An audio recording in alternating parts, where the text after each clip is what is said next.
పింఛం విప్పిన నెమలికి మల్లె తొలకరి జల్లుల మేఘం మల్లె అలజడి హృదయం మాడిన కూచిపూడి రంగుల దిద్దిన బొమ్మకు మల్లె కవితలు వద్దిన పుస్తకమల్లె సంతోషంలో ముద్దుగా ఈ అమ్మాడి ఆరారు ఋతువుల అందం ఒకటిగా కలిపి వింతలు ఏడు పక్కకు జరిపే కొత్తగా పుంతలు తొక్కెను ఈ అరవిందం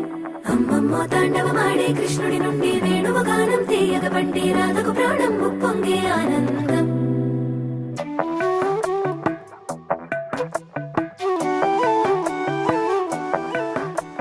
మధురము కదా ప్రతొక నడక నీతో కలిసేలా తరగని కథ మనదే గనుక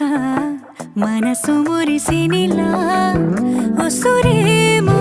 నాదై